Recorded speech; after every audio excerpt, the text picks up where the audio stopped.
mwe mudahwema kudukurikira kuri PBO TV turabashimiye. Njye nitwa Paul Billy. Ikaze, reka uyu munsi twivugire ku rukundo. Urukundo ni iki? Babajije umukecuru by'urukundo maze aravuga ati, bigitangira ku nshuro ya mbere numvira ijambo nari akana gatoya mbyumvanye papa. Yaransomye arangije arambwira ati ndagukunda. Njye nahise ntekereza ko urukundo rwari ukwitabwaho, kuburinzwe ndetse no guhoberanwa ubwuzu bwinshi. Nicyo gisobanuro naruhaga. Maze kugera mu bwangavu nabonye akandiko munsi y'urugi rw'icyumba cyanjye koherejwe n'umuhungu twari duturanye. Umutwe wako cyangwa se ku gifuniko hari handitseho amazina yanjye, ariko mo imbere harimo ijambo rigira riti ndagukunda. Icyo gihe natekereje ko urukundo ari ugushishikara kuvanze n'ubusazi.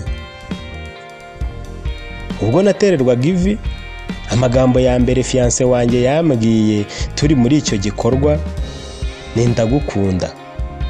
Icyo gihe naketse ko urukundo ari ubushake bwo kumva ko umuntu muri kumwe atakujya kure n'urukumbuzi umugirira.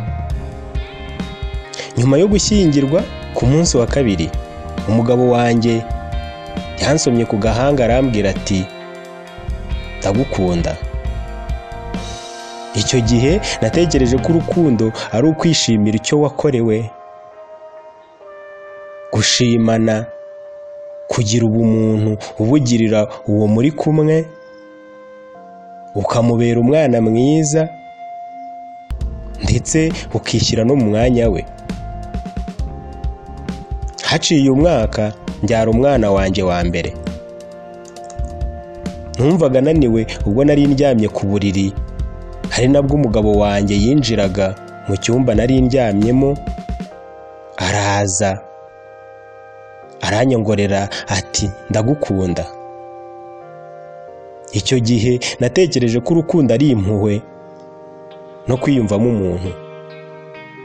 Ni nako byakomeje ku mwana wa kabiri n'uwa gatatu. Uko imyaka yagiye ihita niko nagiye nanjye nongera imyaka mfite, kugeza ubwo umusatsi wanjye ubaye uruyenzi. Abana bacu bose uko ari batatu barashatse, bose barashyingiwe. Umugabo wanjye umunsi umwe yandebye ku mutwe yitegereza ukuntu nshaje n'umusatsi wanjye ukuntu wahinduye ibara ukaba imvi, abarambwiye ati I love you. Icyo gihe numvise urukundo rusobanuye kubera mugenzi wawe umwizerwa, umunyakuri, nk'umuryarye ndetse ukamwiha. Nuko turakomeza turakura turanasaza, ndetse buri gihe umugabo wanjye iyo ambwiye ati je t'aime, mba numva urukundo ari ukwakira mugenzi wawe, kumwigishwa n'ibihe ndetse no kumva we umurimo imbere. Isomo dukura muri iyi nkuru ni uko uru ari rwo rukundo.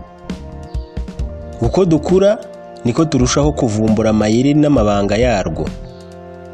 Urukundo rutangira gake gake rugakura gahoro gahoro.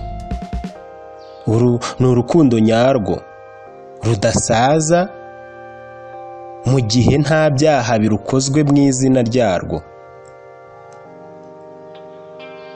Urukundo rukenewe mu bihe byose by'ubuzima, habe mu byiza habe mu bibi. Urukundo ruzima ni urukuba hafi, rukagufata mu mugongo wagize ibyago, rukakwakira umutwaro ukuremereye, rukakumva mu mafuti yawe, ariko rukanakwihanganira, kuko bene uru nirwo rugira imvi ruyenzi. Iki ni cyo kintu mu butunzi bwose bubaho kitagurwa. N'ubigerageje ibihe bimwereka ko rutagurwa, ahubwo ko aho rushibutse rutumishwa n'izuba cyangwa ngo rukangwe n'imiyaga ihinda. Imiraba ntirukoraho, shyushyushyushyu nazo ntacyo zirutwara, ruhora rushikamye, ruragukomeza, rukanatanga imbuto z'umugisha k'urutanga rumuvuye ku ndiba y'ubuturo bwawo.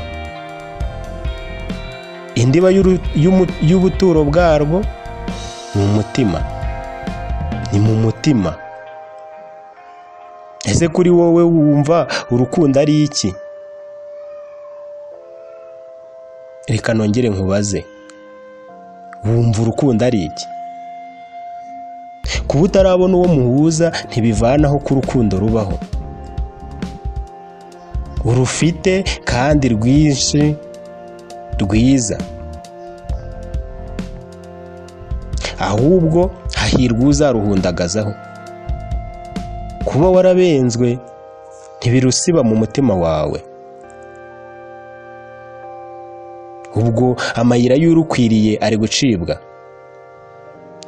Kuba uwo wakundaga yaratashye iwabo wa twese ntibizakubuza guha umutima undi akaziba icyuho. Nk'uko Yesu yabibwiye intumwa ze ajya kuzisiga, ati nimukundane nk'uko nabakunze. Nanjye nti nimukundane. Ndabashimiye.